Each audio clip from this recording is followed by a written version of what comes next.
नमस्कार, मी लतिका। आज मी तुम्हाला बटाटा मेथी दाखवणार आहे। त्यासाठी बघा कढई गरम करत ठेवली, त्यामध्ये तेल काढून घेऊया। तेल काढायचं अर्धी पळी, तुमच्या आवडीप्रमाणे थोडंसं कमी जास्त केलं तरी चालेल। गरम होऊन देऊया। तेल गरम झालेलं आहे, छोटा एक चमचा टाकायची मोहरी चांगली फुटून देऊया। गॅस आहे मीडियम, छोटा एक चमचा टाकायचं जिरं। नुसतं जिरं जरी टाकलं तरी चालू शकतं। त्यात टाकणार एक मीडियम आकाराचा कांदा चांगला भाजून घेऊया। कांदा चांगला भाजलेला आहे, त्यामध्ये हिरवी मिरची आणि लसूण असं कुटून घेतलेला आहे। 2 हिरव्या मिरच्या आहेत आणि 6 पाकळ्या लसणाच्या, अशा मोठ्या मोठ्या कुटल्यात, बारीक कुटल्या तरी चालेल। हे पण आपण चांगलं परतून घेऊया। मस्त असं बघा परतून घेतलेलं आहे। जरा थोडंसं झणझणीत केलं की नाही की खूप छान टेस्ट येते याची। मेथीच्या तर खूप रेसिपी मी वेगवेगळ्या पद्धतीने अपलोड केलेल्या आहेत, पण तुम्ही अशी पण करून बघा। छोट्या आकाराची एक जोडी होती, आपण जशी भाजी नीट करतो ना तशाच पद्धतीनं नीट केलेली आहे। थोडीशी पानं बिना अशी मी खोडून टाकलेली आहे, देठं वगैरे पण मी घेतलेले आहे। कापून घेतली तरी चालेल, परतून घेते।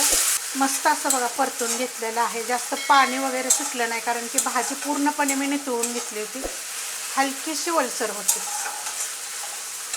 त्याच्यामध्ये छोट्या आकाराचे बटाटे घेतलेले आहेत, 250 ग्रॅम बटाटे होते, एकदम छोट्या आकाराचे, आणि ते शिजवलेले आहेत। 2 शिट्ट्या फक्त करून घेतलेल्या आहेत।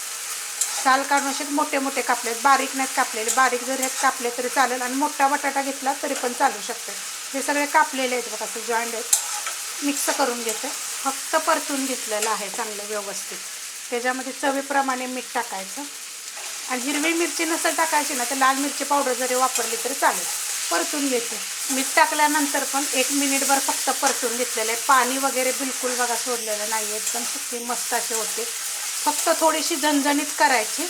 2 चमचे मोठे शेंगदाणे असे कुटून घेतलेले आहेत, बारीक नाही, भाजून कुटून घेतलेला। तर हे नाही टाकले तरी पण चालते, आणि टाकले तरी पण चालते। ही भाजी कशी माहिती आहे का, थोडीशी झणझणीत केली की नाही की चवीला खूप छान होते। आता याला काय करते, 1 मिनिटभर चांगलं परतून घेते। मस्त असं बघा मी परतून घेतलेलं आहे, अशा पद्धतीत झालेली आहे। एकदम झणझणीत आणि खूप चविष्ट होते। करून बघा। रेसिपी आवडली तर लाईक करा, सबस्क्राईब करा, कमेंट करा आणि शेअर बी करा।